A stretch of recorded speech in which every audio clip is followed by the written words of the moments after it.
Hay una historia muy famosa del escritor americano Mark Twain llamada El príncipe y el pobre. En la historia, un príncipe invita a un mendigo pobre a su castillo, y solo para divertirse, los dos intercambian su ropa.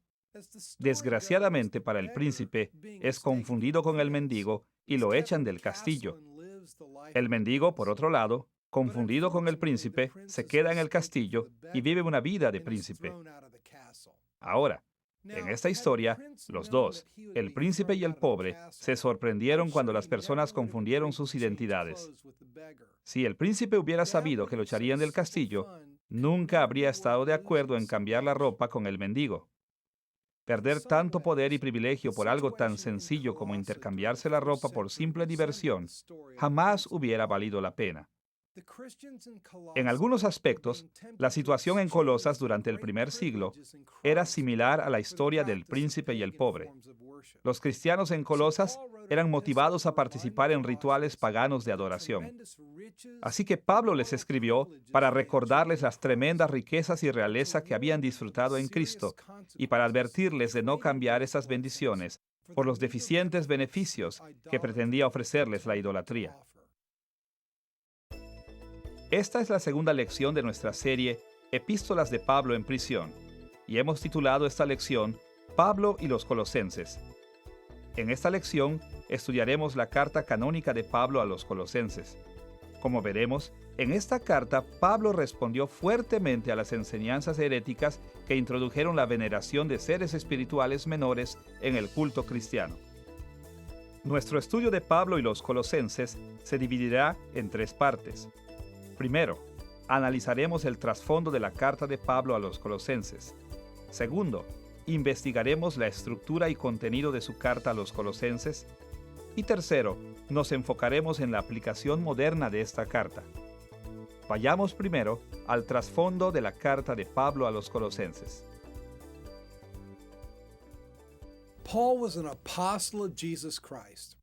Pablo era un apóstol de Jesucristo, y escribir cartas era un aspecto de su ministerio de autoridad como representante de Cristo. Otra parte de ser un apóstol era pastorear iglesias e individuos. Por lo que las cartas de Pablo no eran solo colecciones de enseñanza autoritaria.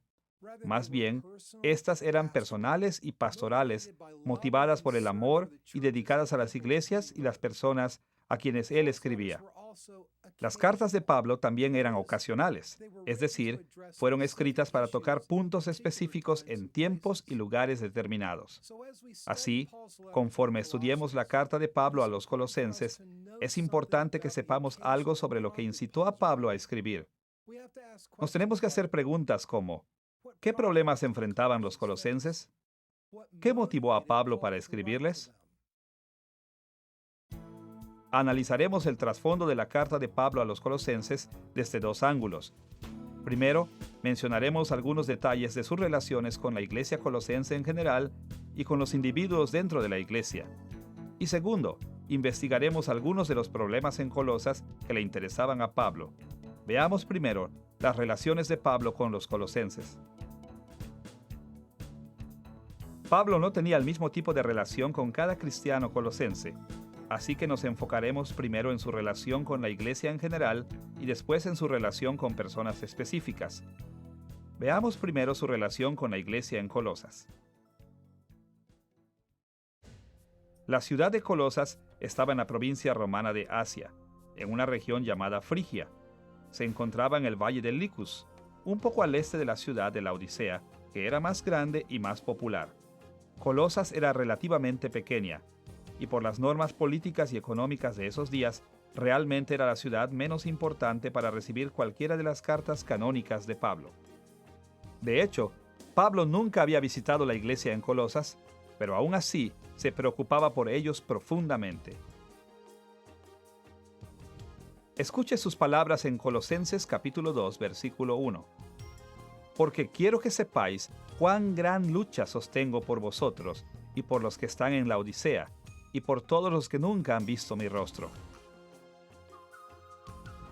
Ahora, Pablo había pasado por Frigia durante su segundo y tercer viaje misionero, pero por alguna razón no había visitado la iglesia colosense. Posiblemente él había estado allí antes de que se estableciera la iglesia en Colosas, o quizás había estado en la ciudad, pero no había tenido la oportunidad de visitar la iglesia. También es posible que incluso nunca hubiera visitado la ciudad de Colosas. Cualquiera que fuera el caso, Pablo no conocía personalmente a la mayoría de estos creyentes. No obstante, podemos aprender algunas cosas sobre la relación de Pablo con los colosenses de los detalles en la carta de Pablo a ellos, así como de su carta a Filemón, quien vivió en Colosas. En primer lugar, leemos que Pablo tenía una relación indirecta con los colosenses por medio de representantes como sus amigos colosenses Epafras, Filemón y Onésimo y su mensajero Tíquico. Segundo, aunque no se conocían cara a cara, Pablo y los colosenses mantuvieron correspondencia entre sí.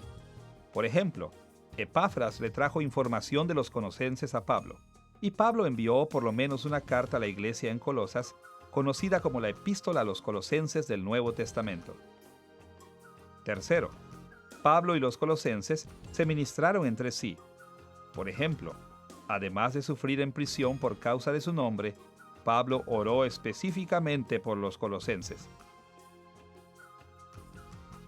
Como lo escribió en Colosenses capítulo 1, versículo 9. Por lo cual, también nosotros, desde el día que lo oímos, no cesamos de orar por vosotros y de pedir que seáis llenos del conocimiento de su voluntad en toda sabiduría e inteligencia espiritual. Pablo oraba con regularidad específicamente por los colosenses, pidiendo bendiciones para ellos que él sabía que necesitaban. Cuarto, los colosenses también ministraban a Pablo.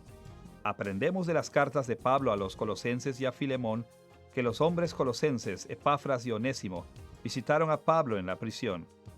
Y como la iglesia colosense envió mensajeros a Pablo, es razonable asumir que ellos también oraron por él. Para abreviar, aunque Pablo no había conocido personalmente a la mayoría de los creyentes colosenses, ellos compartían afecto y afinidad entre sí, haciendo su relación real y sustancial. Habiendo visto la naturaleza de la relación de Pablo con la iglesia de Colosas, debemos mirar su relación con personas específicas dentro de la iglesia colosense con quien él estaba más familiarizado. Pablo tenía varios amigos en Colosas. Esas no eran solo personas que él conocía, eran amigos personales, muchos de los que habían laborado junto con Pablo en el ministerio del Evangelio. 3 de estos amigos eran Filemón, Apia y Arquipo. Escuche las palabras de Pablo en Filemón, versículos 1 y 2, los cuales forman el saludo de esta carta. Pablo, prisionero de Jesucristo, y el hermano Timoteo, al amado Filemón, colaborador nuestro, y a la amada hermana Apia, y Arquipo, nuestro compañero de milicia. Por lo menos, Filemón era amigo íntimo de Pablo, y la mención de Pablo de Apia parecería indicar que también la conocía. Muchos estudiosos creen que ella era un miembro de la casa de Filemón, probablemente su esposa. Como Arquipo era una persona de estatus en la iglesia, puede ser que Pablo lo mencionara por darle su lugar. Pero lo más seguro es que él también era parte de la familia de Filemón, quizás su hijo. Otro de los amigos de Pablo de Colosas era Epafras. Pablo se refirió a Epafras como su compañero, trabajador y su compañero de prisión, y mencionó que Epafras era un ministro fiel de Cristo. Epafras estaba con Pablo en la prisión cuando Pablo envió su carta a la iglesia colosense. El amigo de Pablo, Onésimo, también era de Colosas. Onésimo era un esclavo que buscó a Pablo después de huir de Filemón y quien terminó atendiendo a Pablo en la prisión. La mayoría de los amigos de Pablo parecen haber estado relacionados de alguna manera con Filemón. Pero cualquiera que fuera su relación entre sí, está claro que Pablo tenía una relación más íntima con estos amigos que la que tenía con la iglesia de Colosas en general. Pero como su carta a los colosenses muestra, también está claro que su relación con estos amigos aumentó su amor por todos los creyentes en Colosas. Así que, hablando generalmente, Pablo tenía muy poca relación personal con la iglesia colosense, pero también se preocupó profunda y personalmente por varios de sus miembros. Él no solo tenía un fuerte sentimiento por su iglesia porque era un apóstol, sino también debido a la relación con sus amigos.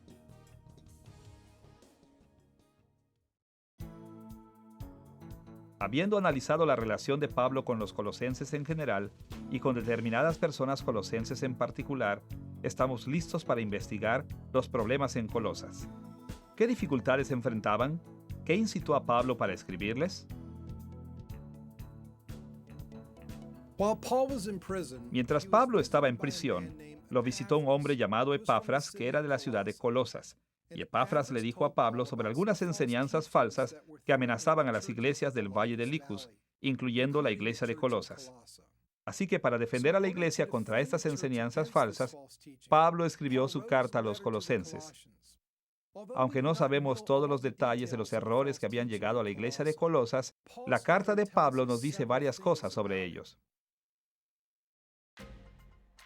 Primero, la enseñanza falsa en Colosas parece haber mezclado el cristianismo con elementos de la filosofía griega. Segundo, dependía fuertemente de la ley judía. Y tercero, insistía en que había muchos seres angelicales que los cristianos debían venerar y agradar. Veamos primero los aspectos de esta enseñanza relacionados con la filosofía griega. En el mundo mediterráneo del primer siglo, no había ninguna distinción contundente entre especulaciones religiosas por un lado y estudio intelectual por el otro. Y como resultado, la palabra filosofía se aplicaba típicamente a las religiones ocultas, sobre todo aquellas que estaban basadas en tradiciones religiosas. A menudo esas tradiciones incluían misterios y ritos especiales, así como conocimiento secreto y sabiduría. Tristemente, algunas de estas filosofías ocultas se estaban infiltrando en la iglesia de Colosas. Podemos ver la preocupación de Pablo sobre esto en Colosenses capítulo 2, versículos 1 al 4. Porque quiero que sepáis cuán gran lucha sostengo por vosotros y por los que están en la Odisea, y por todos los que nunca han visto mi rostro, para que sean consolados sus corazones, unidos en amor, hasta alcanzar todas las riquezas de pleno entendimiento, a fin de conocer el misterio de Dios el Padre y de Cristo, en quien están escondidos todos los tesoros de la sabiduría y del conocimiento. Y esto lo digo para que nadie os engañe con palabras persuasivas. Las palabras de Pablo aquí indican que los colosenses valoraban el misterio, la sabiduría y el conocimiento, mismos que la filosofía griega y la religión normalmente valoraban. Así que en respuesta a las demandas de los maestros falsos en Colosas, Pablo enfatizó que el verdadero misterio, sabiduría y conocimiento se encontraban solo en Cristo y no en la religión pagana. Así que en Colosenses capítulo 2, versículo 8, Pablo identificó explícitamente la filosofía pagana como su objetivo y la condenó claramente. Mirad que nadie os engañe por medio de filosofías y huecas sutilezas, según las tradiciones de los hombres, conforme a los rudimentos del mundo y no según Cristo. Aquí, Pablo etiquetó directamente la enseñanza falsa, filosofía falsa y engañosa. Como hemos visto, en el uso griego típico, la palabra filosofía se refería a las especulaciones religiosas basadas en tradiciones, no al estudio completamente intelectual o racional. Estos versículos insinúan fuertemente que los falsos maestros en Colosas estaban enamorados de las creencias y prácticas basadas en la religión griega y el misticismo oculto. Para ganar la aceptación en la iglesia, probablemente ellos tomaron algunos elementos del cristianismo, pero obviamente no tomaron el cristianismo como fue enseñado por los apóstoles, pues de ser así, no hubieran confiado en la tradición oculta como la base de su sistema. La filosofía pagana defendida por los falsos maestros en Colosas también parece haber incluido elementos del ascetismo. El ascetismo es una anulación impropia del placer físico. Está a menudo arraigado a la idea equivocada de que el placer es inmoral, incluso a veces llega hasta estar en favor de castigarse a sí mismo con el dolor físico. Pablo denunció tal ascetismo en Colosenses capítulo 2, versículos 20 al 23. Pues si habéis muerto con Cristo en cuanto a los rudimentos del mundo, ¿por qué, como si vivieseis en el mundo, os sometéis a preceptos tales como: no manejes, ni gustes, ni aun toques, en conformidad a mandamientos y doctrinas de hombres, cosas que todas se destruyen con el uso. Tales cosas tienen a la verdad cierta reputación de sabiduría en culto voluntario, en humildad y en duro trato del cuerpo, pero no tienen valor alguno contra los apetitos de la carne. Pablo se opuso a las prácticas ascéticas en Colosas por lo menos por dos razones. Primero, su ascetismo estaba basado en los principios básicos del mundo. Como veremos después en esta lección, este lenguaje se refiere a seres espirituales y poderes angelicales. Segundo, no tenía ningún valor contra el pecado, por lo tanto, no proveía ningún beneficio. En resumen, entonces, los falsos maestros en Colosas intentaron mezclar las enseñanzas de la Iglesia con tradiciones griegas que supuestamente traerían sabiduría y fortalecerían a los creyentes contra la tentación. Pero en realidad, la sabiduría que ellos ofrecían era falsa, sus prácticas no tenían valor y sus enseñanzas negaban la supremacía de Cristo. Además de promover la filosofía griega, los falsos maestros en Colosas introdujeron muchas prácticas basadas en la ley judía. Sin embargo, su uso y entendimiento de la ley judía partían tanto del judaísmo tradicional como de prácticas cristianas apropiadas.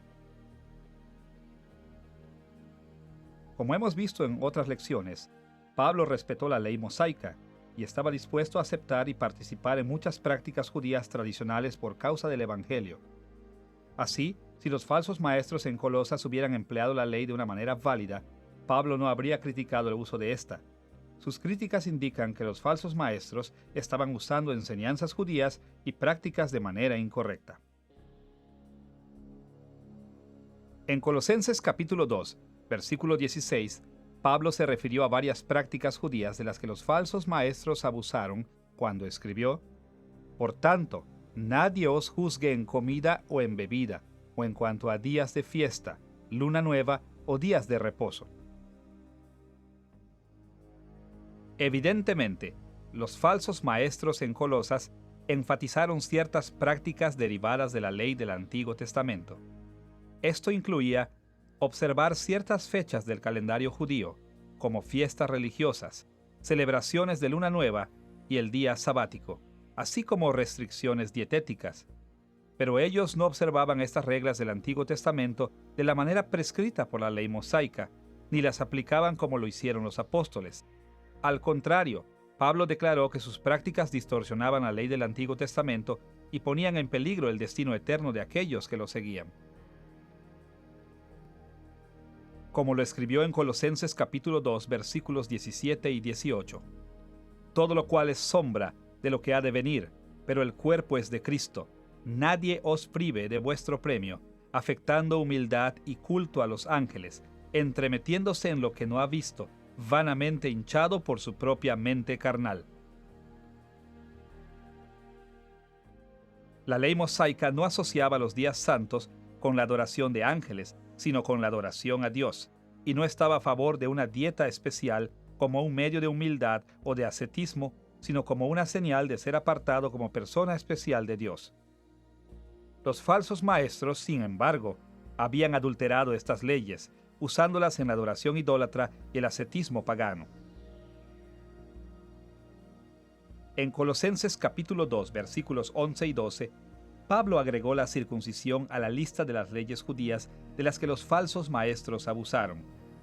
En él también fuisteis circuncidados con circuncisión no hecha a mano, al echar de vosotros el cuerpo pecaminoso carnal en la circuncisión de Cristo, sepultados con él en el bautismo, en el cual fuisteis también resucitados con él, mediante la fe en el poder de Dios que le levantó de los muertos.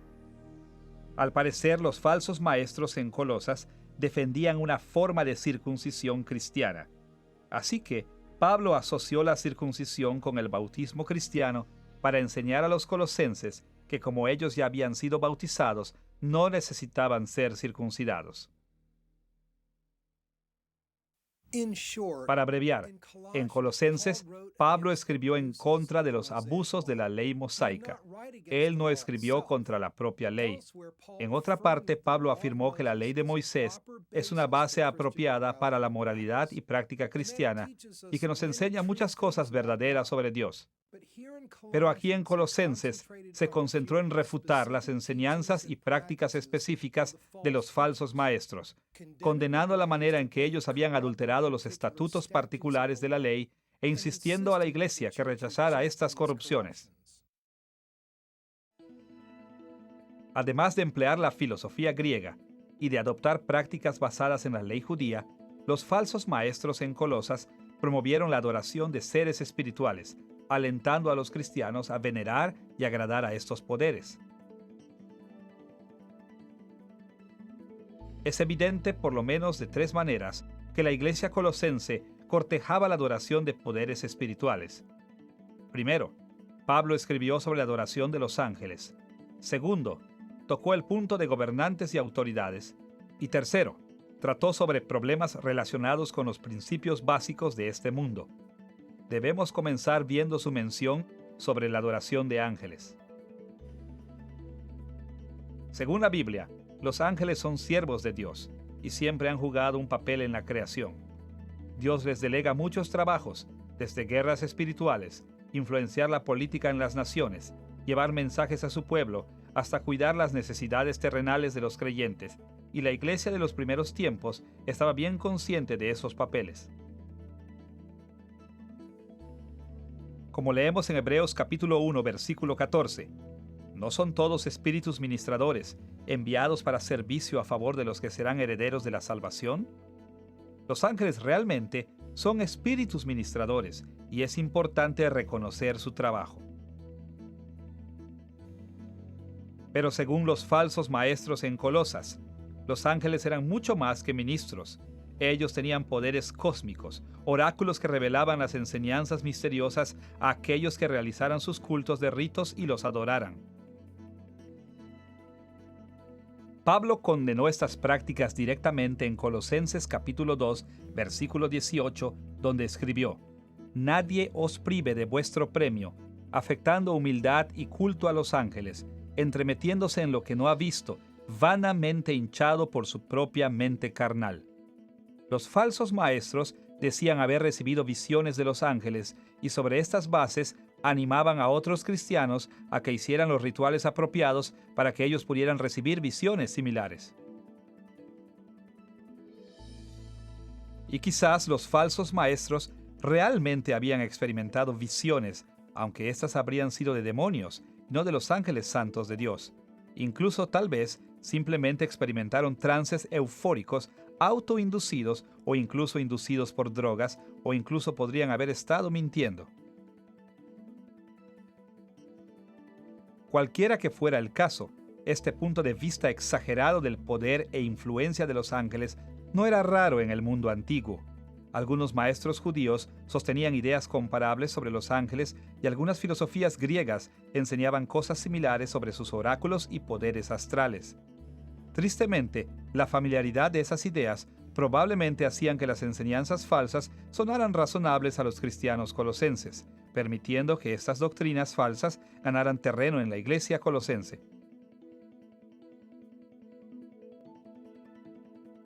Ahora que hemos visto las referencias directas de Pablo a la adoración de los ángeles, debemos analizar sus argumentos sobre principados y potestades. En el lenguaje del primer siglo, los términos dominios y autoridades se referían a seres espirituales como los ángeles. Como hemos visto, los falsos maestros en Colosas animaban a los creyentes a que adoraran a los ángeles y seres espirituales. Pablo respondió a esta herejía dando énfasis a la superioridad de Cristo sobre cualquier poder y autoridad en el cielo y en la tierra. Él escribió sobre la supremacía de Jesús en Colosenses capítulo 1, versículo 16. Porque en Él fueron creadas todas las cosas, las que hay en los cielos y las que hay en la tierra, visibles e invisibles, sean tronos, sean dominios, sean principados, sean potestades. Todo fue creado por medio de Él y para Él. Aquí Pablo mencionó tronos, dominios, principados y potestades. Tronos y dominios son traducciones de las formas de las palabras en griego, tronoi y kuriothetei. Esas dos palabras normalmente se referían a reyes humanos y otros gobernantes terrenales, pero también podrían referirse a seres espirituales.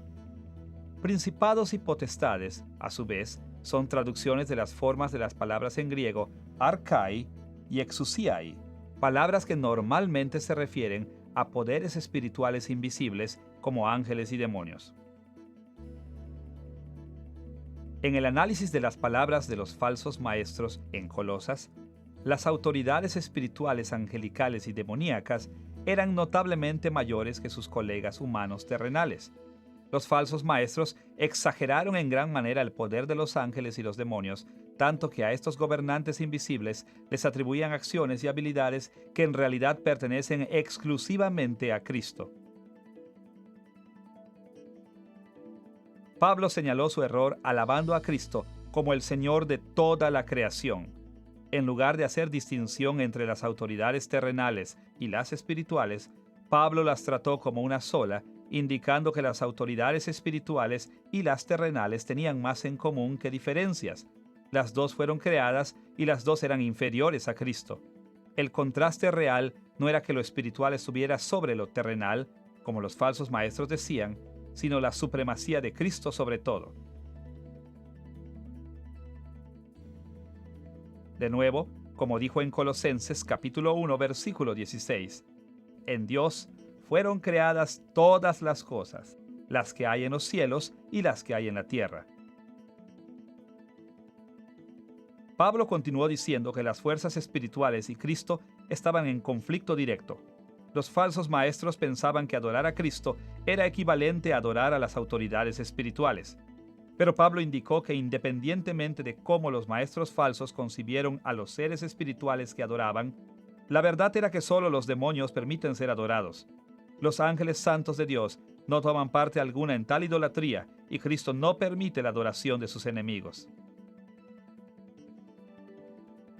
Pablo se dirigió a este punto en Colosenses capítulo 2, versículo 15, donde escribió: despojando a los principados y a las potestades, Dios los exhibió públicamente, triunfando sobre ellos en la cruz por medio de Cristo.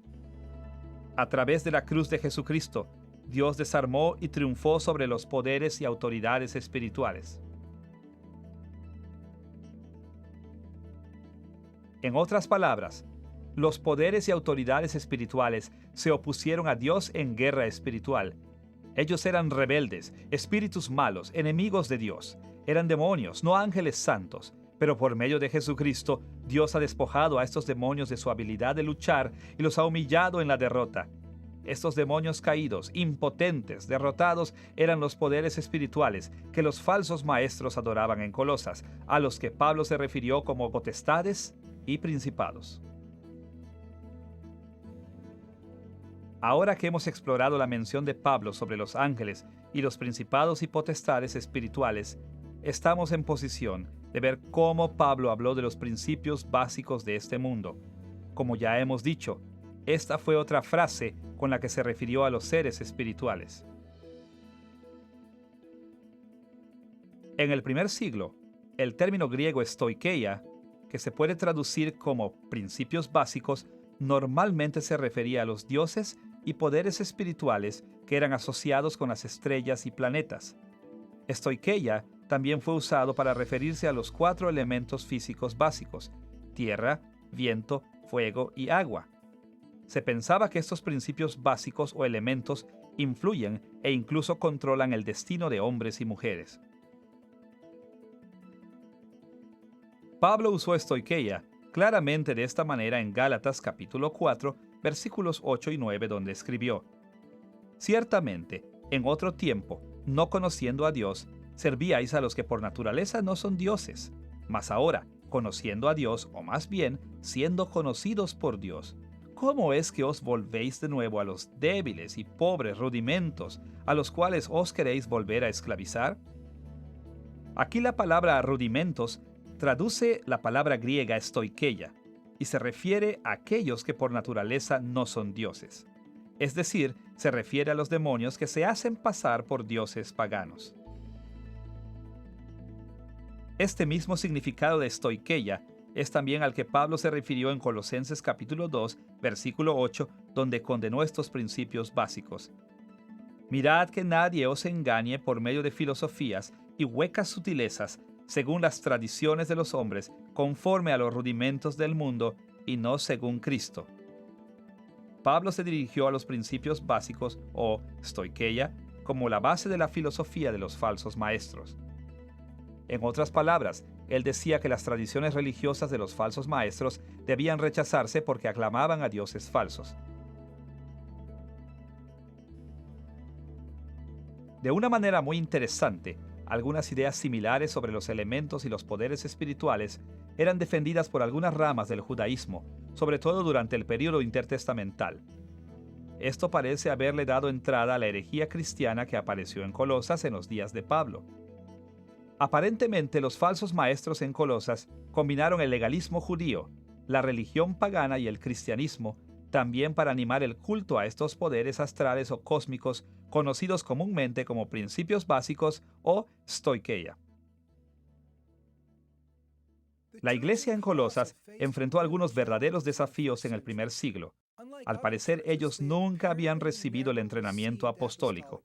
Aunque la iglesia había sido plantada por hombres de Dios, no se había fundamentado sólidamente en la teología de los apóstoles. Esto hizo que los colosenses cristianos fueran particularmente vulnerables a las falsas enseñanzas. Así, cuando los falsos maestros empezaron a bombardearlos con las corrupciones del judaísmo e idolatría pagana, era difícil para ellos reconocer la diferencia entre la verdad y la herejía. Sabiamente, ellos reconocieron su problema y acudieron a Pablo por ayuda.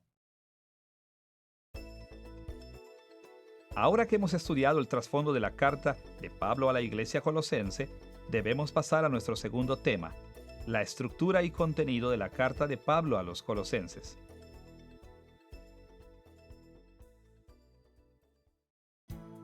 La carta de Pablo a los colosenses se puede dividir en 4 secciones principales. Un saludo en el capítulo 1, versículos 1 y 2. Los estímulos de acción de gracias e intercesión en el capítulo 1, versículos 3 al 14. La estructura principal que trata de la supremacía del cristianismo en el capítulo 1, versículo 15 al capítulo 4, versículo 6, y las salutaciones finales en el capítulo 4, versículos 7 al 18. El saludo en el capítulo 1, versículos 1 y 2, identifica al apóstol Pablo como el autor autorizado de esta carta y menciona que la carta también viene del discípulo de Pablo, Timoteo. Está claro que Pablo es el principal autor porque solo él firmó la carta. También está incluido en el saludo una bendición corta que funciona como un saludo. Los estímulos de acción de gracias e intercesión, encontrados en el capítulo 1, versículos 3 al 14, presentan informes sobre la iglesia colosense que Pablo recibió de Epafras. Epafras era el ministro que fundó la iglesia en Colosas. Usted recordará que también pasó algún tiempo con Pablo durante su encarcelamiento. Mientras visitaba a Pablo, Epafras le informó al apóstol de la fe y amor de los creyentes colosenses. Así, los dos hombres pasaron mucho tiempo en oración por la iglesia colosense. Así que cuando Pablo les escribió, les dijo de lo mucho que le agradecía a Dios continuamente por su fe y su salvación. Y les dijo que siempre oraba para que el Señor los bendijera, sobre todo dándoles discernimiento espiritual y fortaleciéndolos para hacer buenas obras. En la parte del cierre de Colosenses, en la sección de las salutaciones finales en el capítulo 4, versículos 7 al 18, Pablo envió saludos a los colosenses de parte de muchas personas que estuvieron con él en la prisión. El cierre indica que Pablo envió esta carta a los colosenses pensando en el cuidado de Tíquico y Onésimo. Tíquico entregó la carta a los efesios y Onésimo entregó la carta a Filemón. Esto parece indicar que las 3 cartas, Colosenses, Efesios y Filemón, fueron escritas y entregadas más o menos al mismo tiempo.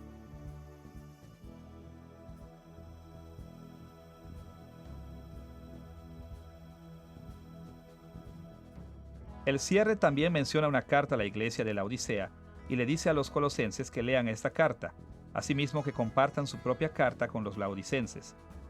Esto nos permite saber que aunque Pablo escribió estas cartas a ciertas personas en particular, en circunstancias específicas, Su intención era que estas también fueran aplicables a otro público. Como veremos en una lección más adelante, es posible que la carta de Pablo a los Efesios sea la misma que se mencionó aquí como la carta a los laodicenses. La estructura principal de la carta de Pablo a los colosenses empieza en el capítulo 1, versículo 15 y sigue hasta el capítulo 4, versículo 6. Esta sección detalla la supremacía del cristianismo sobre la religión de los falsos maestros. El argumento de Pablo sobre la supremacía del cristianismo se divide aproximadamente en 4 subdivisiones principales. Primero, la supremacía de Cristo en el capítulo 1, versículos 15 al 20. Segundo, la supremacía de los ministros de Cristo en el capítulo 1, versículo 21 al capítulo 2, versículo 5. Tercero, la supremacía de la salvación en Cristo en el capítulo 2, versículos 6 al 23. Y cuarto, la supremacía de la vida cristiana en el capítulo 3, versículo 1 al capítulo 4, versículo 6. Estudiaremos brevemente cada una de estas secciones, empezando con la primera sección que se enfoca en la supremacía del propio Cristo. False teachers were trying to persuade the Colossian church. Los falsos maestros intentaban persuadir a la iglesia colosense para que rindieran culto a los poderes espirituales cósmicos, animándolos a un estilo de vida ascético, pensando que este tipo de vida tan áspero aplacaría a los poderes espirituales y tomaría algunos beneficios de estos dioses falsos. Así que Pablo empezó a refutar estas herejías contrastando a estos patéticos dioses impostores con Jesucristo. Por un lado, Pablo insistió que Cristo es el Rey de toda la creación y que posee toda la perfección y autoridad. Por otro lado, Pablo enseñó que los principios básicos del mundo son incapaces de darnos las bendiciones de la salvación y son indignos de reverencia. Pablo enlistó muchos aspectos importantes de la supremacía de Cristo en Colosenses capítulo 1, versículos 15 al 20, y la mayoría de estos detalles contrastan con las falsas enseñanzas de Colosas. Entre los detalles que Pablo perfiló aquí, habló de Cristo como la imagen de Dios en Colosenses capítulo 1, versículo 15, el primogénito sobre toda la creación, también en Colosenses capítulo 1, versículo 15, el instrumento de la creación en Colosenses capítulo 1, versículo 16, el Señor Supremo en Colosenses capítulo 1, versículo 18, Dios encarnado en Colosenses capítulo 1, versículo 19, y el único reconciliador en Colosenses capítulo 1, versículo 20. Pablo comenzó diciendo que Cristo es la imagen del Dios invisible. Esta descripción puso a Cristo en gran contraste con los dioses de los falsos maestros. Escuche cómo Pablo describió a Jesús en Colosenses capítulo 1, versículos 15 al 16. Cristo es la imagen del Dios invisible, el primogénito de toda creación, porque en Él fueron creadas todas las cosas, las que hay en los cielos y las que hay en la tierra, visibles e invisibles, sean tronos, sean dominios, sean principados, sean potestades, todo fue creado por medio de Él y para Él. Aunque las Escrituras hablan muchas veces de todos los seres humanos como la imagen de Dios, aquí Pablo tenía en mente algo que era único sobre Jesús, algo asociado con su poder y autoridad sobre la creación. Él tenía en mente la manera en que los falsos maestros en Colosas usaban la expresión a imagen de Dios como la habían tomado de la filosofía griega. Por lo menos, en algunas de las filosofías griegas de los días de Pablo, se pensaba que el mismo universo era la imagen de Dios, queriendo decir que era la mayor revelación de Dios y que uno podría obtener conocimiento y sabiduría por medio de su revelación. Nosotros encontramos las referencias a esta idea en escritos tan antiguos como el Timeo de Platón, que es del IV siglo a.C., así como escritos gnósticos sobre el dios Trimegisto, 3 veces grande, Hermes, que viene del II y III siglo después de Cristo. Así que, considerando que los falsos maestros veían a los planetas y elementos como la imagen de Dios, Pablo señaló a Cristo como la imagen de Dios. Él adoptó este significado filosófico griego del término imagen de Dios para mostrar que Cristo, y no los demonios adorados por los falsos maestros, era la última revelación de Dios, al que los creyentes debían buscar para tener mayor sabiduría y conocimiento de Dios. Segundo, Pablo mencionó que Cristo es el primogénito sobre toda la creación. De nuevo, Pablo escogió sus palabras cuidadosamente para refutar a los falsos maestros. Escuche de nuevo lo que escribió sobre Cristo en Colosenses capítulo 1, versículos 15 y 16. Cristo es la imagen del Dios invisible, el primogénito de toda creación, porque en Él fueron creadas todas las cosas, las que hay en los cielos y las que hay en la tierra. El término griego prototokoi, traducido aquí como primogénito, a menudo se refería a la superioridad y autoridad más que al orden de nacimiento. En el mundo antiguo, el hijo primogénito en una familia no era necesariamente el que había nacido primero. Más bien el primogénito era el que tenía los mayores derechos de herencia. Normalmente era el que guiaría a la familia después de la muerte de su padre. Por ejemplo, el niño varón más grande de edad era considerado el primogénito aun cuando tuviera hermanas más grandes. Y más allá de esto, un niño varón más joven podría volverse el primogénito si el hijo mayor era degradado de su posición por alguna razón. Ahora, debemos señalar que algunos cultos bastante prominentes habían malentendido este término de primogénito, indicando que Cristo de hecho había nacido antes de que el mundo fuera creado. Es decir, ellos creen que Cristo siempre ha sido una criatura, así que Él no es igual a Dios el Padre en poder y autoridad.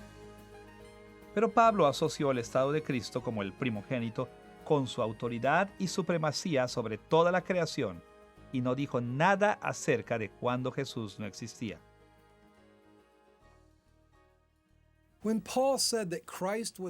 Cuando Pablo dijo que Cristo era el primogénito sobre toda la creación, él quiso decir que Cristo era el que poseía la primogenitura del Padre, no que Cristo nació o fue creado antes que todos los demás. Él no quiso decir que Cristo era parte de la creación, sino que Cristo era el Señor de la creación. Expresándose de esta manera, Pablo dejó claro que los dioses falsos de los falsos maestros no tenían ningún poder o autoridad para dar ninguna bendición a nadie. Cristo, y solo Cristo, fue el primogénito, el que heredó todas las bendiciones de Dios y el único que podría darlas a otros. Tercero, Pablo dijo que Cristo fue el instrumento de la creación en el que Dios creó el universo.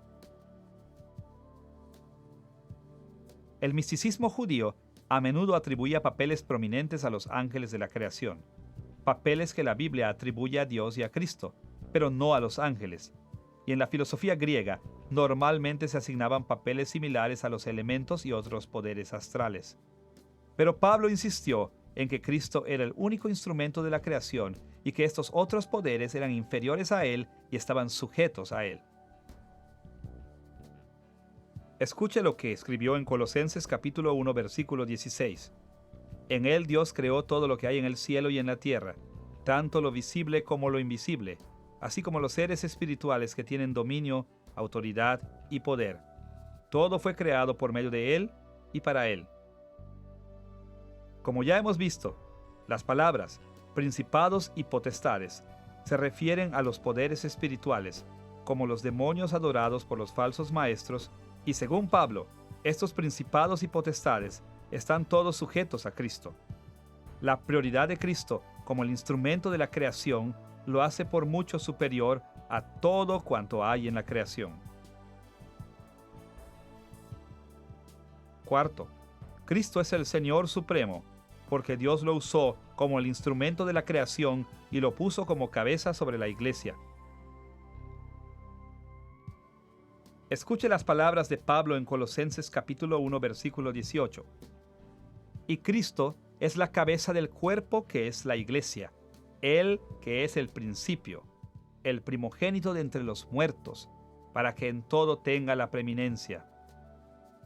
Pablo dejó claro que a Cristo se le ha dado un estatus especial en la iglesia y entre los muertos, para tener así la supremacía. Quinto, Pablo explicó que Cristo es Dios encarnado. Esta notable declaración supera cualquier demanda hecha sobre los ya nombrados principados y potestades del paganismo griego y misticismo judío. Escuche las palabras de Pablo en Colosenses capítulo 1, versículo 19. Por cuanto agradó al Padre que en Cristo habitase toda plenitud. Toda la llenura de Dios mora en Cristo, haciendo a Cristo la encarnación del Dios Supremo. Los principados y potestades, adorados por los falsos maestros en Colosas, eran seres espirituales menores. Aunque a veces eran llamados dioses por la filosofía griega, generalmente no se reconocían como deidades supremas. En contraste, toda la llenura de Dios mora en Jesucristo. Esto significa que Cristo es la encarnación del Dios que creó el universo, al que toda criatura debe obedecer como Señor. Esto hace a Cristo por mucho superior a los seres espirituales menores adorados por los falsos maestros. Finalmente, Pablo habló de Cristo como el único reconciliador entre Dios y el hombre. Pablo explicó este hecho sobre Cristo en Colosenses capítulo 1, versículos 19 y 20. Por cuanto agradó al Padre que en Cristo habitase toda plenitud, y por medio de él reconciliar consigo todas las cosas, así las que están en la tierra como las que están en los cielos, haciendo la paz mediante la sangre de su cruz. Dios planea por medio de Cristo reconciliar consigo todas las cosas. Es decir, Jesucristo es el instrumento y el medio por el cual Dios está purgando el pecado del mundo y haciendo la paz con la humanidad. Los débiles poderes adorados por los falsos maestros eran demonios interesados en robarle gloria y autoridad a Cristo y usarlas para tiranizar a sus adoradores. Sus objetivos no tenían mucha importancia y realmente no bendecían a sus adoradores de una manera significativa.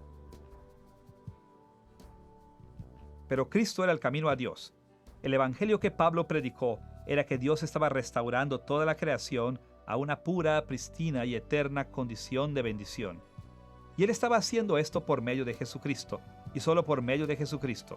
Solo por medio de Jesús, los pecados podrían perdonarse y ganar el favor de Dios. No había ninguna necesidad de molestarse con los pequeños e impotentes espíritus de los falsos maestros. El acceso a Dios y sus bendiciones eternas estaban libremente disponibles en Jesús.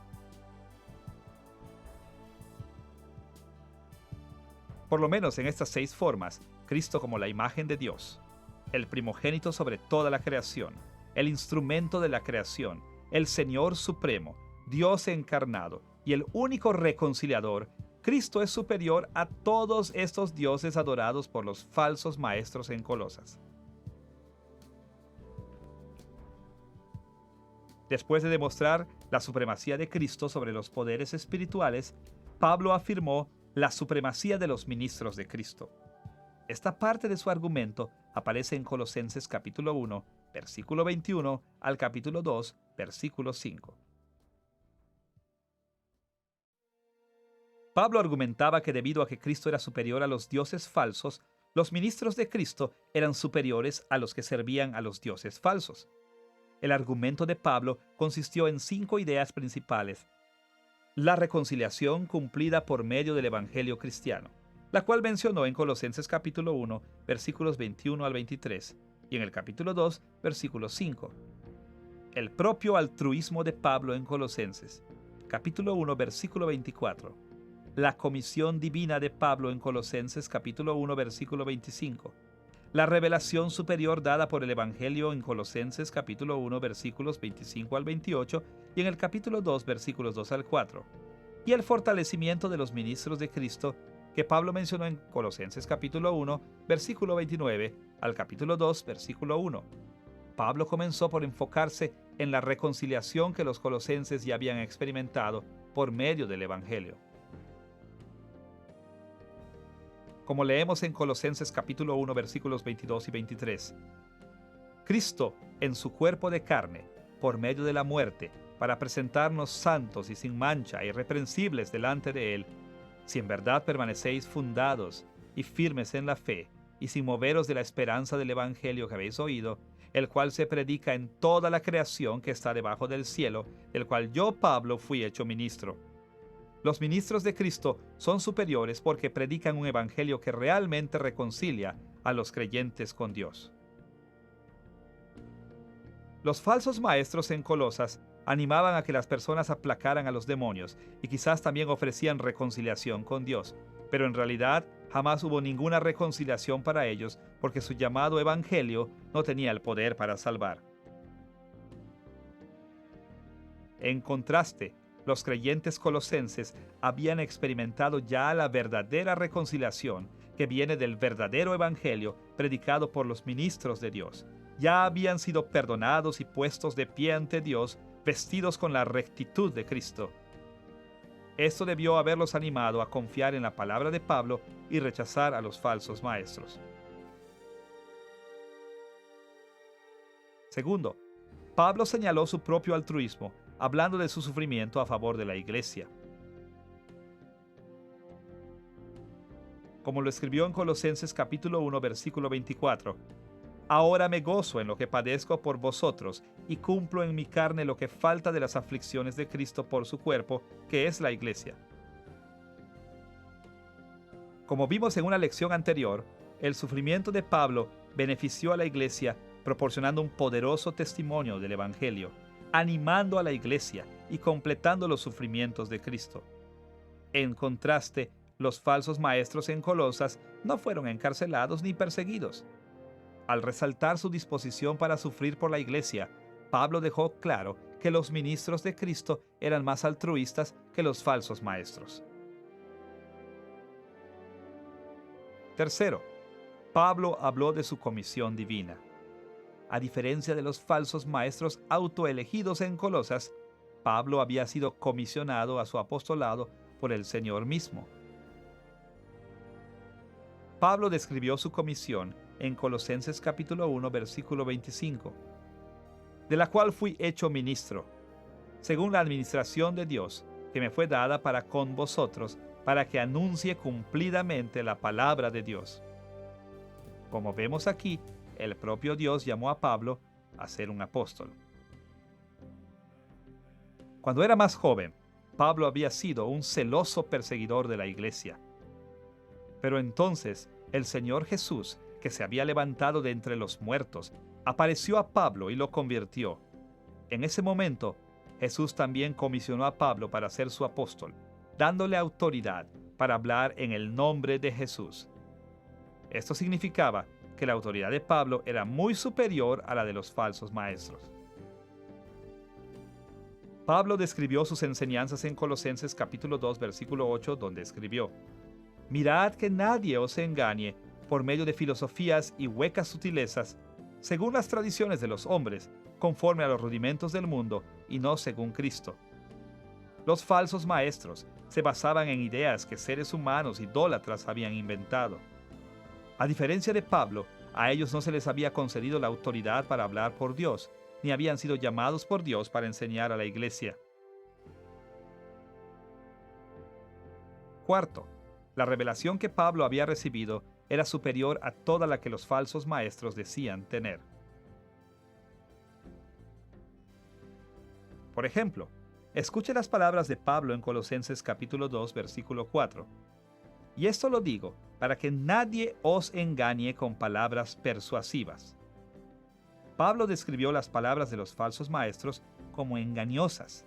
En contraste, sus propias palabras revelaban la verdad, ayudando a los cristianos a alejarse de los engaños de los falsos maestros. De hecho, según Gálatas 1, versículos 15 al 18, Pablo había pasado 3 años en el desierto de Arabia y en Damasco recibiendo revelaciones de Dios.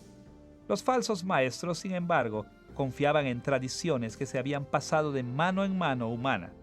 Esto hizo que las revelaciones de Pablo superaran por mucho a las de los falsos maestros. Era muy significativo que las revelaciones de Pablo vinieran de Dios, que no eran invenciones meramente humanas como las enseñanzas de los herejes en Colosas. Pero aún más importante, que el contenido de las revelaciones de Pablo era superior a las enseñanzas falsas en Colosas. En su carta a la iglesia colosense, Pablo describió sus revelaciones como un misterio que Dios le había revelado y como tesoros de sabiduría y conocimiento. Pablo no se guardó esos tesoros para él. Eran el mismo evangelio que él predicó. Eran las verdades de reconciliación con Dios y participación en su reino, en base al sacrificio de Cristo, recibido por medio de la fe. Esta proclamación era mejor que cualquier cosa que los falsos maestros pudieran ofrecer. Quinto, Pablo escribió sobre el fortalecimiento superior de los ministros de Cristo, hablando del hecho que Dios les dio el poder a sus ministros. Pablo no trabajó con su propia fuerza. Más bien, Dios fortaleció y motivó a Pablo para trabajar y sufrir como su apóstol.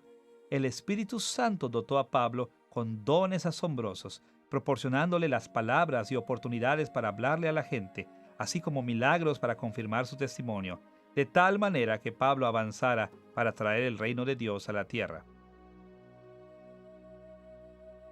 Pablo escribió en Colosenses capítulo 1, versículo 29, para lo cual también trabajo, luchando según la potencia de Él, la cual actúa poderosamente en mí.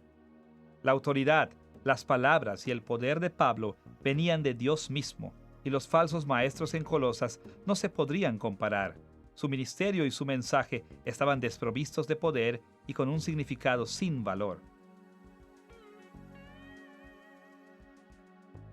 En resumen, entonces, vemos que Pablo dio énfasis a la superioridad de los ministros de Cristo, escribiendo sobre la reconciliación cumplida por medio del Evangelio cristiano, su altruismo, su comisión divina, la revelación que habían recibido y su fortalecimiento por el Espíritu Santo.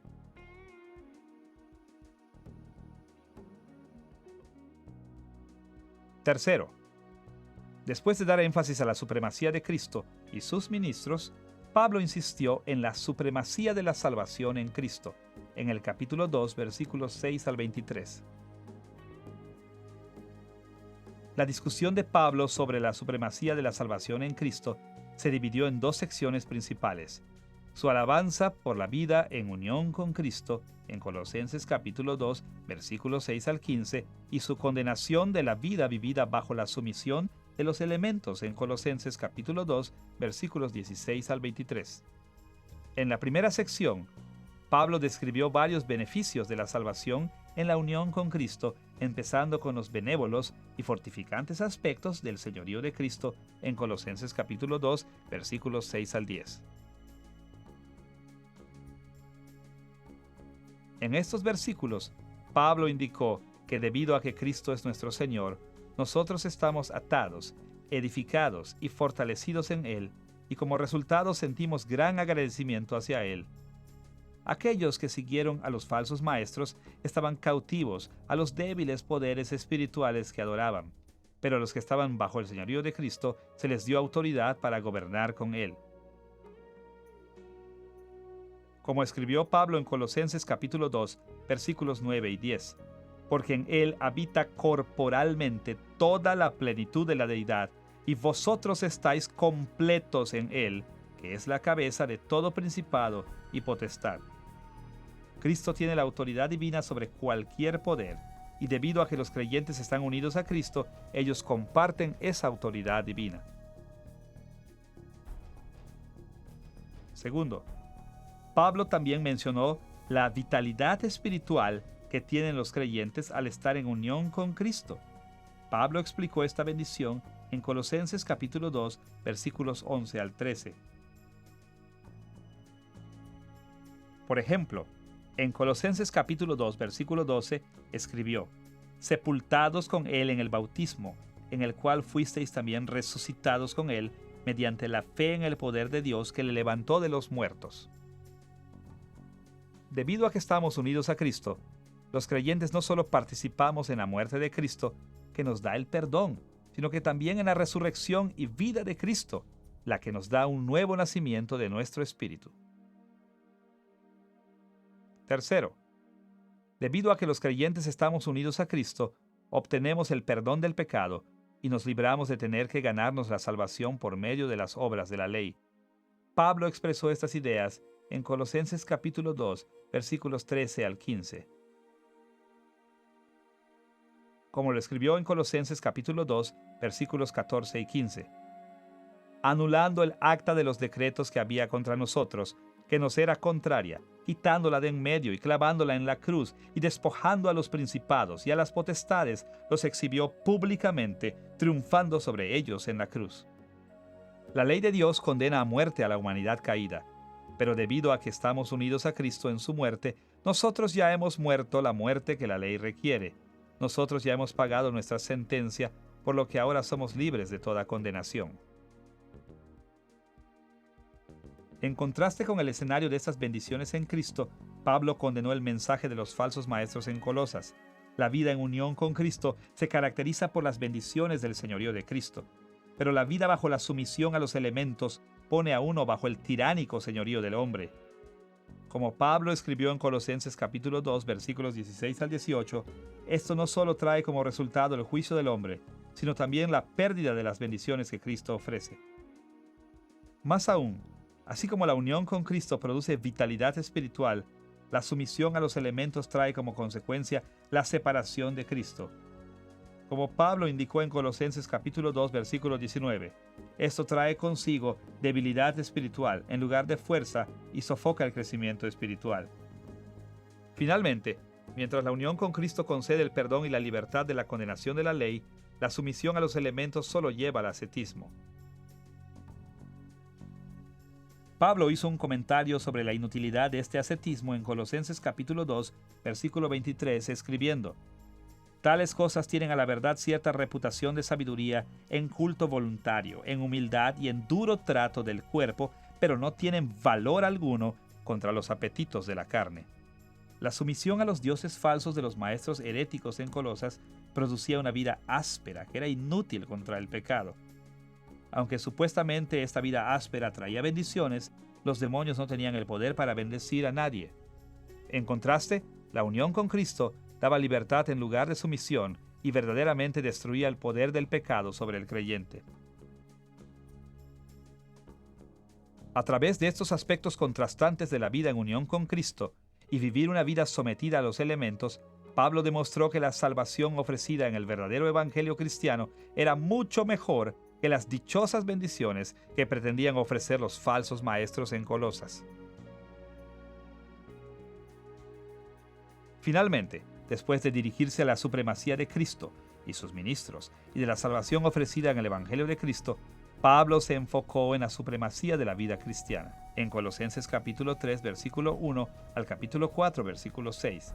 En esta sección, Pablo demostró que el estilo de vida cristiana es más ético que el estilo de vida que ofrecían los falsos maestros.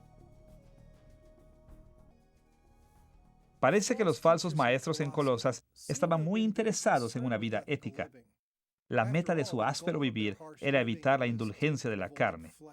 En algunos casos, puede ser que sus normas o metas éticas hayan estado de acuerdo con aquellos de la iglesia cristiana que abrazaban este tipo de pecados. Pero había un problema con su planteamiento. Simplemente el ascetismo no funciona. La cuestión principal es que los seres humanos caídos no tienen la fuerza de voluntad para resistirse al pecado. Así que, no importa qué tan duro luchemos para evitar el pecado, siempre perdemos. Esto significa que para vivir éticamente, para obedecer las normas éticas que Dios ha puesto para nosotros, tenemos que confiar en algo más grande y más poderoso que nosotros mismos. En algunos aspectos, las enseñanzas de Pablo sobre la vida cristiana se parecían a la enseñanza de los falsos maestros. De hecho, Pablo incluso llegó a decir que era correcto enfocarse en lo celestial y espiritual y no en lo terrenal.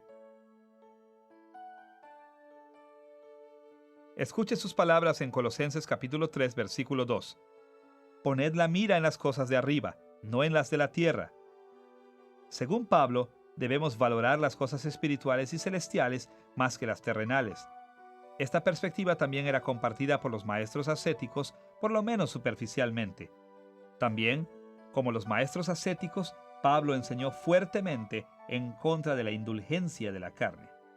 Por ejemplo, en Colosenses capítulo 3, versículo 5, escribió: Haced morir, pues, lo terrenal en vosotros, fornicación, impureza, pasiones desordenadas, malos deseos y avaricia, que es idolatría.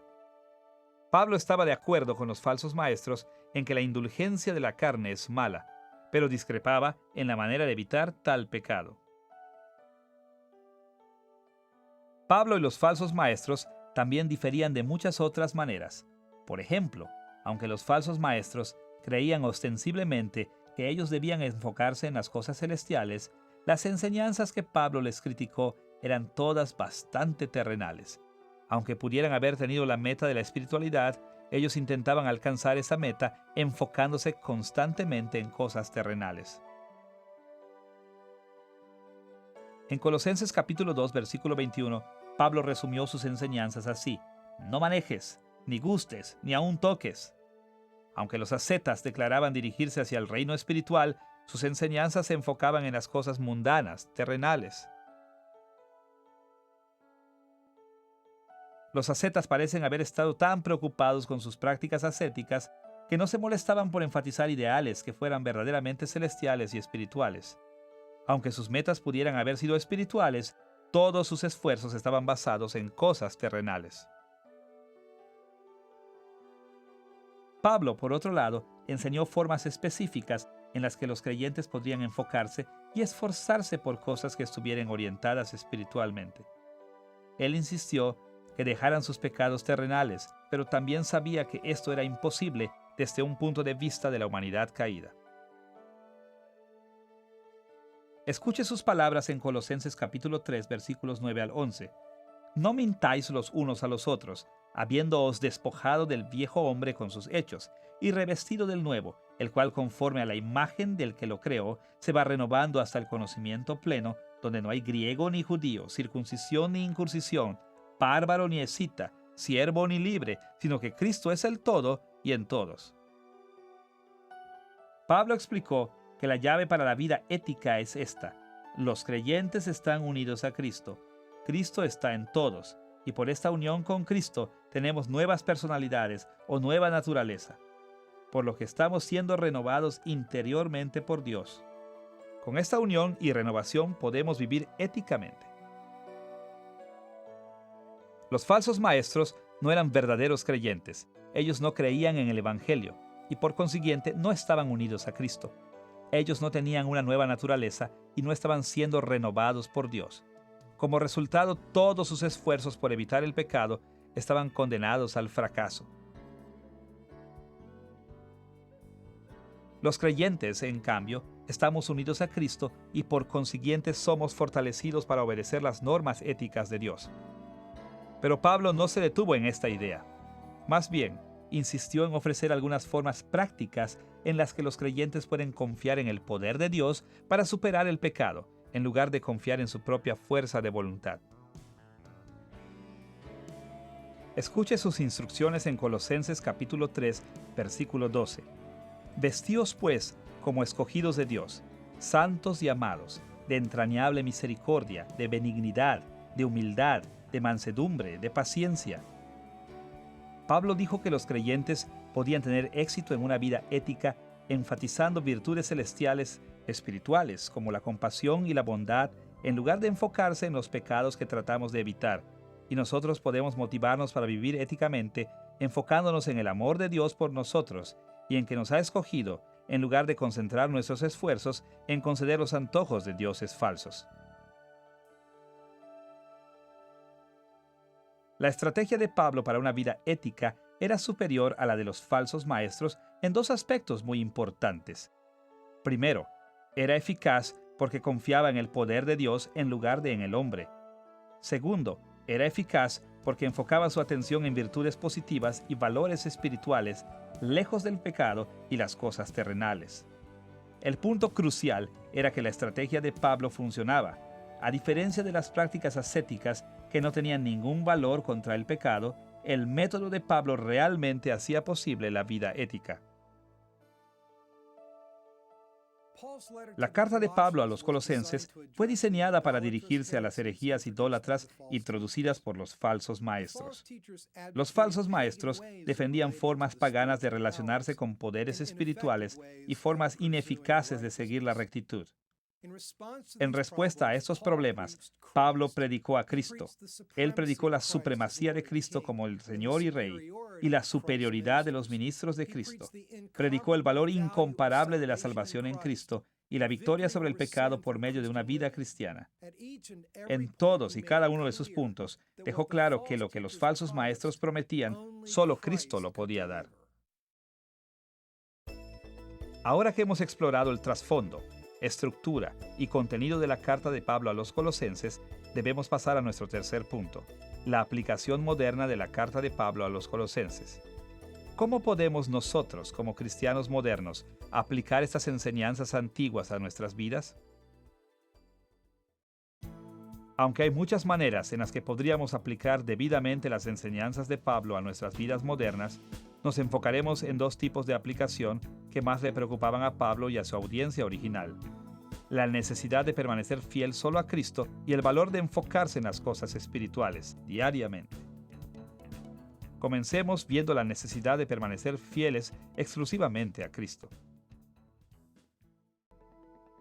En la iglesia colosense, los creyentes eran alentados a mezclar su adoración a Cristo con la adoración a otros poderes espirituales. Aunque estos otros poderes espirituales no se presentaban como demonios, nosotros hemos visto que cualquier poder que tuvieran y cualquier beneficio que obtuvieran sus adoradores era demoníaco. Pero ya sea que estos poderes fueran demonios, elementos o ángeles, los colosenses no debían haberlos adorado. Tristemente, el ambiente social del primer siglo hacía muy difícil para los colosenses ver la verdad de este asunto.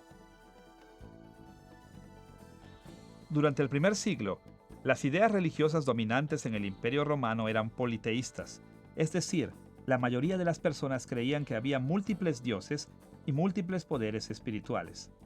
Así que la mayoría de las sociedades dentro del imperio no solo reconocían la existencia de muchos dioses, sino que también adoraban a muchos dioses. Para la mayoría de las personas del Imperio Romano en este momento, era normal adorar a los dioses dominantes del culto cívico, como Zeus, así como a los dioses locales e incluso dioses de casa. Así, aunque Cristo mandó que los creyentes lo adoraran exclusivamente a Él, había una gran presión social persuadiendo a los primeros cristianos para que adoraran a otros dioses también. De hecho, cuando el Imperio Romano empezó a perseguir cristianos durante el primer siglo, fue caótico porque los cristianos se negaban a reconocer y adorar a los dioses del culto cívico. Se argumentaba que los cristianos habían encolerizado a los dioses negándose a adorarlos y que los dioses castigarían a toda la sociedad romana si los cristianos no reconsideraban. Los romanos no les exigían a los cristianos que dejaran de adorar a Cristo, solamente que también adoraran a los dioses romanos. Desde la perspectiva romana del primer siglo, uno podía adorar a muchos dioses sin tener ningún sentimiento conflictivo de obediencia. Pero Cristo exige la adoración exclusiva. Si nosotros adoramos a Cristo, no podemos adorar nada más. Por eso es que Pablo insistió en que los colosenses permanecieran firmes en su fe. Como lo escribió en Colosenses capítulo 1, versículos 21 al 23. Y a vosotros también, que erais en otro tiempo extraños y enemigos en vuestra mente, haciendo malas obras, ahora os ha reconciliado en su cuerpo de carne, por medio de la muerte, para presentaros santos y sin mancha e irreprensibles delante de Él, si en verdad permanecéis fundados y firmes en la fe, y sin moveros de la esperanza del Evangelio que habéis oído, el cual se predica en toda la creación que está debajo del cielo, del cual yo, Pablo, fui hecho ministro. Si no permanecemos fieles a Cristo, entonces demostramos que no hemos sido verdaderamente reconciliados con Dios. Y si no estamos reconciliados con Dios, entonces no compartimos la esperanza ofrecida en el Evangelio. Siendo más claros, si no permanecemos fieles a Cristo, no somos salvos. La lealtad a Cristo es de suma importancia.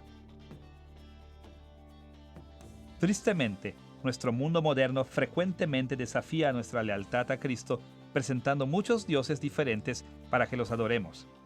El politeísmo puede encontrarse en las religiones orientales como el taoísmo, una de las 3 religiones clásicas de China, el hinduismo, la religión dominante de la India, y el sintoísmo, la religión tradicional de Japón. Y en el mundo occidental, el movimiento de la nueva era ha adoptado muchos aspectos de estas religiones orientales. Más allá de esto, el mormonismo enseña que los mormones están en proceso de llegar a ser dioses. Hay también muchas religiones politeístas más pequeñas, desde religiones tribales y populares en África y Asia hasta la cienciología en Hollywood, California. La lista podría ser interminable. En otras sociedades modernas, los cristianos son presionados constantemente por el ateísmo, induciéndolos a que abandonen toda creencia en Dios y en Cristo. A menudo se ridiculiza al cristianismo como un conjunto de creencias primitivas y de la barbarie que no son avaladas por la ciencia. Muchos creyentes que no tienen los suficientes estudios de teología y ciencia son incapaces de proporcionar respuestas a estos desafíos y su fe se tambalea. En otros casos, el relativismo filosófico de la sociedad moderna la lleva a una fuerte insistencia en la tolerancia religiosa. Como resultado, cualquier declaración de exclusividad a la verdad y salvación es condenada. Pablo enseñó que la lealtad a Cristo es el único camino a la salvación.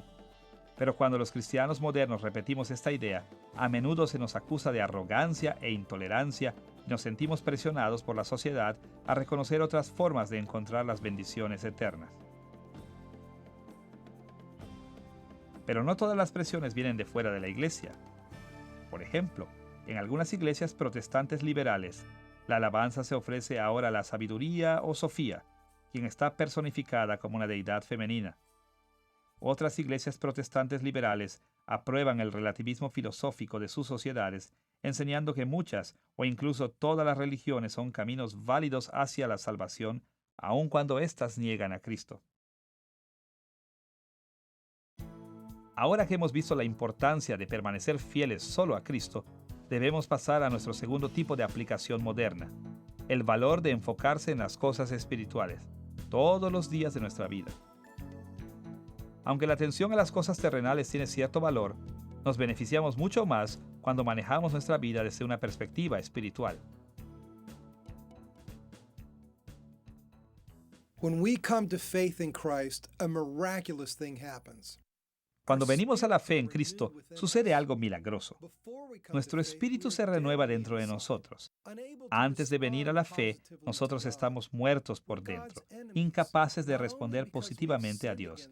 Somos enemigos de Dios, no solo porque hemos pecado contra Él y merecemos su juicio, sino también porque lo odiamos y no nos someteremos a Él.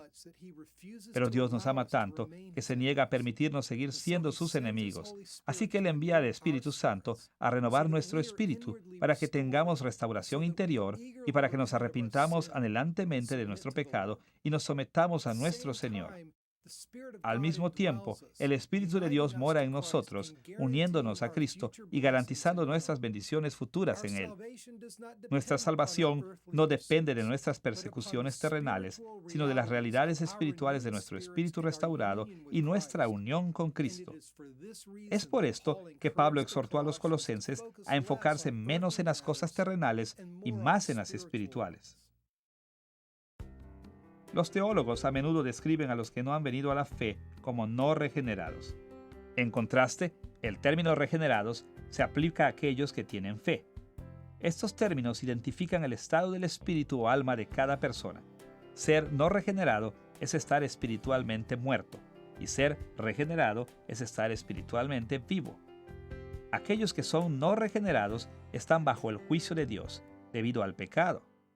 Aparte, no tienen ninguna habilidad moral, es decir, no pueden hacer cosas que Dios toma en cuenta como moralmente puras.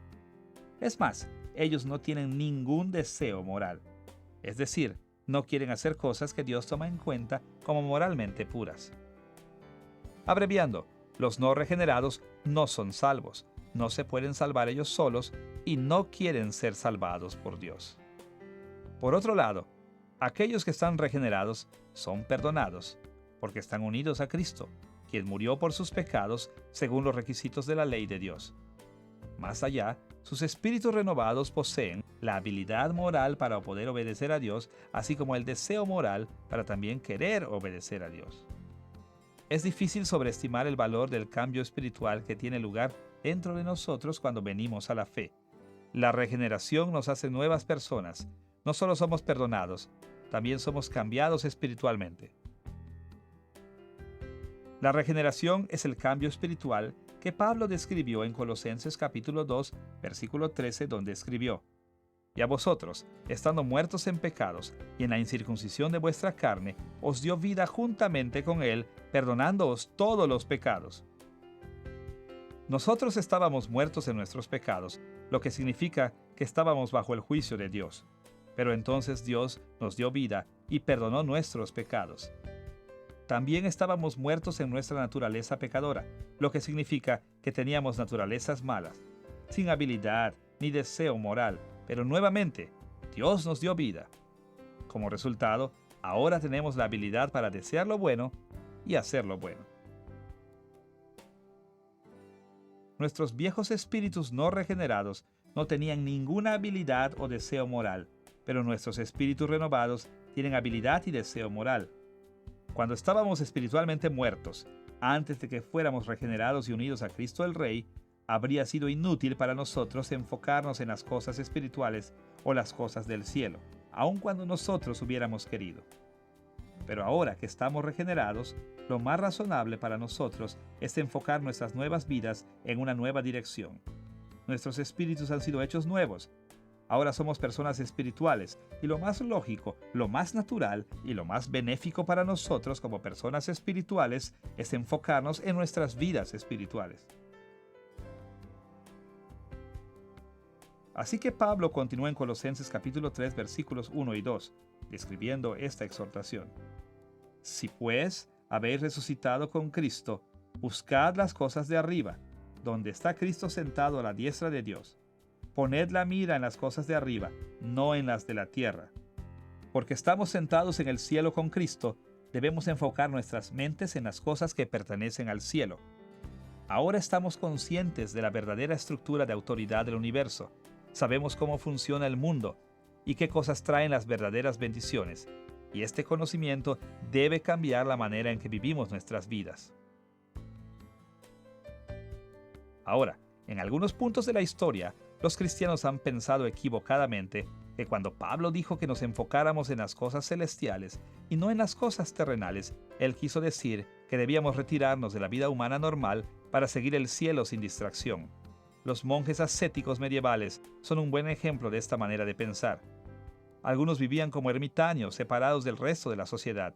Algunos se resguardaban en cuevas o en lugares apartados por largos periodos de tiempo. Otros se causaban daño físico. Ellos creían seriamente que la mejor manera de crecer espiritualmente era escapando de la influencia del mundo normal, no espiritual. Pero estaban equivocados. De hecho, en algunos casos, ellos cometieron los mismos errores que habían cometido los falsos maestros en Colosas. El famoso educador Booker T. Washington, fundador de la escuela que ahora es la Universidad de Tuskegee, se acredita como el autor de este proverbio americano. Un hombre no puede detener a otro hombre en la zanja sin permanecer abajo en la zanja con él. De muchas maneras, Washington aplicó a las relaciones humanas lo que Pablo enseñó sobre la vida interna de los cristianos. Es decir, si enfocamos toda nuestra energía en suprimir nuestros deseos pecadores, seguimos enfocándonos en los deseos pecadores. Sí, eliminar el pecado es algo bueno, incluso una buena obra.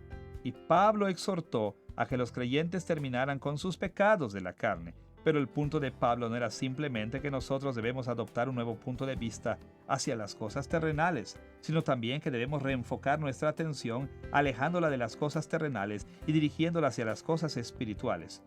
Pero las cosas espirituales o celestiales que Pablo tenía en mente requieren nuestra participación en el mundo.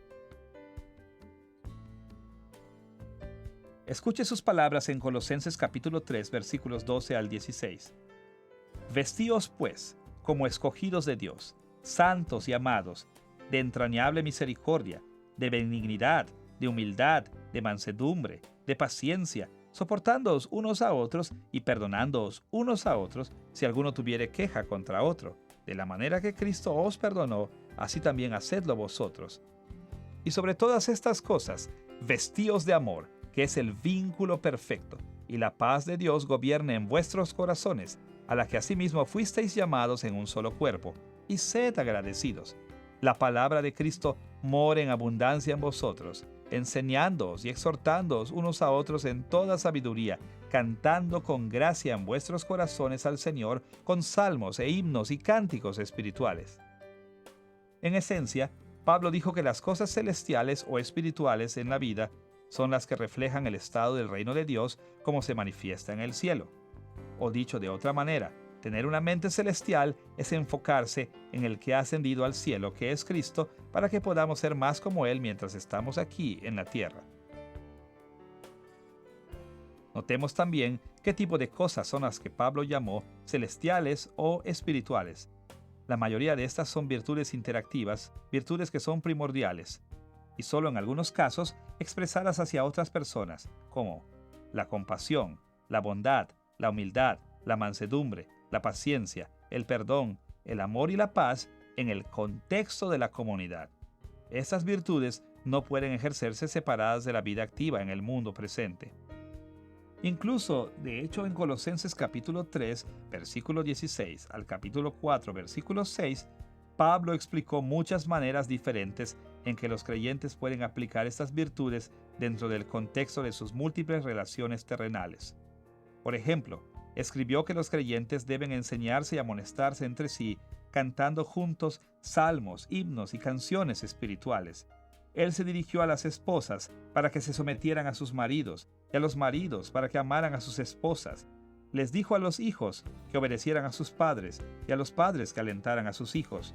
Exhortó a los esclavos a ser obedientes y productivos, y ordenó a los amos que trataran a sus esclavos del mismo modo que Jesús, que es el amo de todos nosotros, trata a su iglesia. Pidió oraciones para que Dios lo fortaleciera al proclamar el Evangelio y dirigió a los colosenses para ser diligentes y sabios cuando surgieran sus propias oportunidades para la evangelización. Todas estas instrucciones corresponden a las cosas espirituales o celestiales, y aún estas solo pueden llevarse a cabo involucrándose activamente en el mundo presente.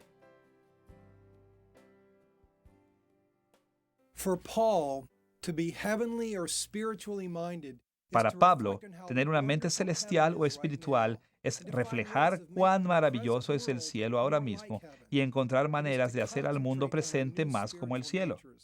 Es concentrarse en nuestras nuevas naturalezas espirituales y en las buenas obras que son apropiadas para estas. Es hacer las mismas buenas obras en la tierra que las que siempre se hacen en el cielo. Es amar a otros, perdonar a otros, ser amables, mansos y humildes. Es tratar a otros del mismo modo que Jesús los trata.